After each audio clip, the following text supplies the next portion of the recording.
चंद्रमा जो है बहुत ही ज़्यादा सोफिस्टिकेटेड प्लैनेट है। ये अगर अकेला होता है तो जन्मपत्री में खराब योगों का निर्माण भी कर देता है, जिसमें कि केमद्रुम भी शामिल है।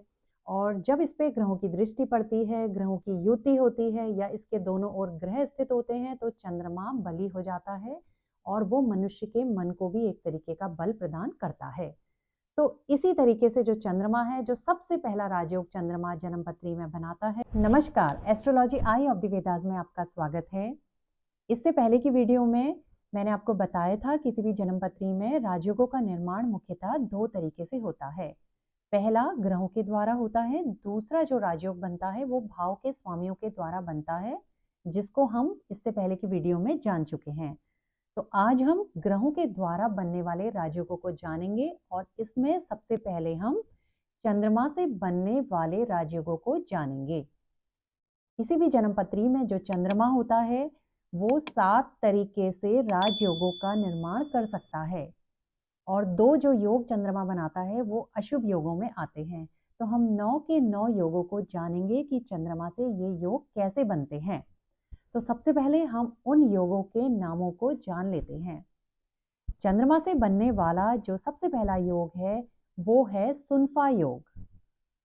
चंद्रमा से बनने वाला जो दूसरा राजयोग है वो है अनफा राजयोग और चंद्रमा से बनने वाला तीसरा राजयोग है दुर्धुरा राजयोग।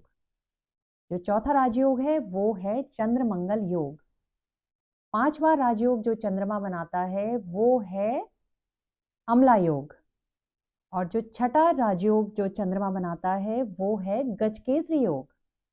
इसके अलावा जो सातवां राजयोग चंद्रमा बनाता है वो है चंद्राधि योग। इसके अलावा चंद्रमा से दो अशुभ योगों का निर्माण भी होता है। उनमें पहला योग है शकट योग और दूसरा योग है केमद्रुम योग। हम सारे के सारे योगों को जानेंगे और मैं एक जन्मपत्री के माध्यम से आपको ये सब समझाऊंगी। अगर आप चैनल पे नए आए हैं तो चैनल को सब्सक्राइब कर लीजिएगा, साथ में बेल आइकन को प्रेस कर लीजिएगा। इससे आपको मेरी आने वाली वीडियोस की नोटिफिकेशंस मिलते रहेंगे।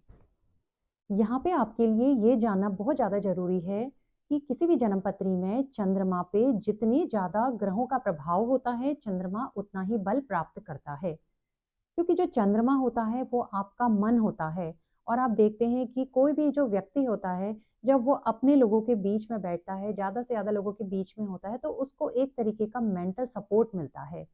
वहीं जब व्यक्ति अकेलेपन में जाता है तो वो अवसाद से घिर जाता है। उसी प्रकार से चंद्रमा जो है बहुत ही ज़्यादा सोफिस्टिकेटेड प्लैनेट है। ये अगर अकेला होता है तो जन्मपत्री में खराब योगों का निर्माण भी कर देता है, जिसमें कि केमद्रुम भी शामिल है।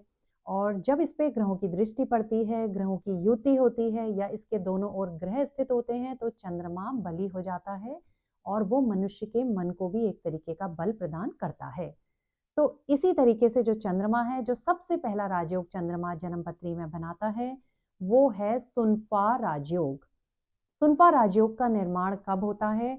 जब जन्मपत्री में चंद्रमा से दूसरे भाव में, ये चंद्रमा पहले भाव में है 1, 2, दूसरे भाव में अगर आप देखते हैं कि सूर्य, राहु और केतु के अलावा बाकी का कोई भी ग्रह स्थित है तो सुनफा राजयोग बन जाता है।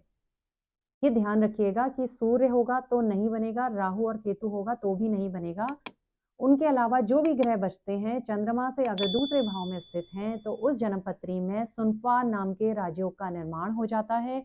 ये राजयोग बहुत ज्यादा समृद्धिदायक होता है और कई बार अब ये भी जो है बहुत सारे ग्रहों से बनता है, क्योंकि दूसरे भाव में आपका बुध हो सकता है, गुरु हो सकता है, शुक्र हो सकता है, मंगल हो सकता है, शनि हो सकता है।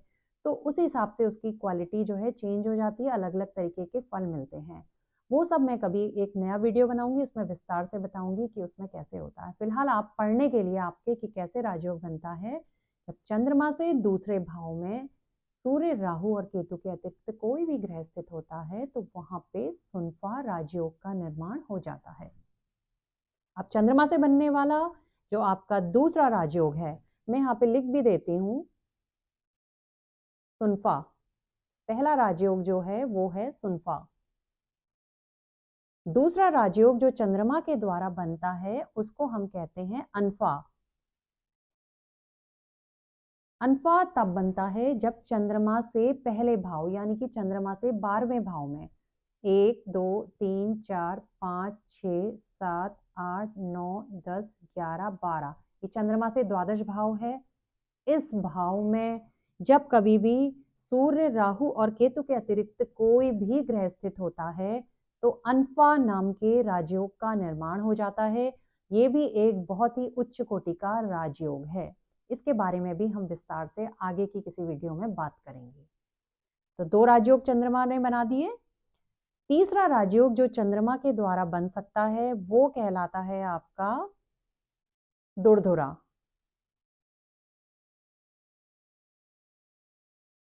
ये देखिए, इस राजयोग का निर्माण तब होता है जब चंद्रमा से दूसरे भाव में भी ग्रह हो और द्वादश भाव में भी ग्रह हो। अब यहाँ दोनों जगह पे प्लैनेट होना चाहिए।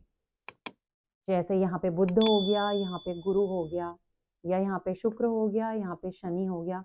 तो चंद्रमा के दोनों ओर ग्रह आ गए, चंद्रमा को एक बहुत ज्यादा बल मिल जाता है और दुर्धुरा नाम के राजयोग का निर्माण हो जाता है। इसके बाद जो अगला को राजयोग चंद्रमा के द्वारा बन सकता है किसी भी जन्म पत्री में, वो है आपका चंद्र मंगल योग। चंद्र मंगल योग आप किसी भी जन्म पत्री में अगर देखते हैं तो आप आंख बंद करके कह सकते हैं कि इस व्यक्ति को जीवन में धन की कभी कमी नहीं होगी। ये बहुत ज्यादा धनदायक योग है, चंद्र मंगल योग। जैसे चंद्रमा यहाँ पे है, चंद्रमा के साथ मंगल भी आ गया तो चंद्रमा को बहुत बल प्राप्त हो जाता है। और चंद्र मंगल की जो युति होती है, इनका जो कंजंक्शन होता है, ये एक धनदायक कंजंक्शन माना जाता है। आप देखिएगा कि ये कंजंक्शन अगर अष्टम भाव या कोई ऐसे जो खराब भाव हैं उनसे भी रिलेशन बना रहा है तो ऐसे जो लोग होते हैं कई बार तो वो नौकरी में गलत तरीके से भी पैसा कमा लेते हैं। जैसे कई लोग हम कहते हैं कि ऊपर ही इनकम हो रही है, तो उस तरह की चीजें जिन लोगों की जन्म पत्री में होती है वहां आपको ये युति दिख जाएगी, चंद्र मंगल की युति वहां पे दिख जाती है। और ऐसा जरूरी नहीं है कि जिनकी जन्म पत्री में चंद्र मंगल की युति हो सब लोग उसी तरीके से पैसा कमाएं। अगर ये चंद्र मंगल की युति अच्छे भावों से रिलेशन बना रही होगी तो व्यक्ति अच्छे मार्ग से भी पैसा कमा सकता है और बहुत ज्यादा पैसा कमाता है। तो आज के वीडियो में हमने 4 राजयोग जाने, सुनफा, अनफा, दुर्धुरा और चंद्र मंगल योग।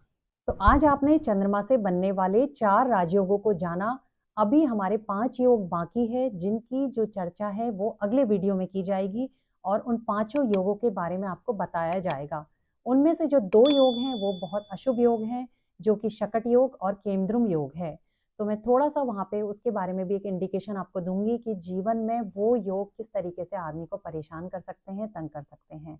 बाकी जो 3 योग हैं वो बहुत ज्यादा इंपॉर्टेंट योग हैं। उनमें से एक योग ऐसा योग है जो जीवन में कीर्ति मिलने के लिए, यश मिलने के लिए बहुत ज्यादा जरूरी होता है। तो आज का वीडियो आपको कैसा लगा मुझे कमेंट करके जरूर बताइएगा। वीडियो पसंद आए तो वीडियो को लाइक कीजिएगा, शेयर कीजिएगा, चैनल को सब्सक्राइब कर लीजिएगा, साथ में बेल आइकन को प्रेस कर लीजिएगा। धन्यवाद।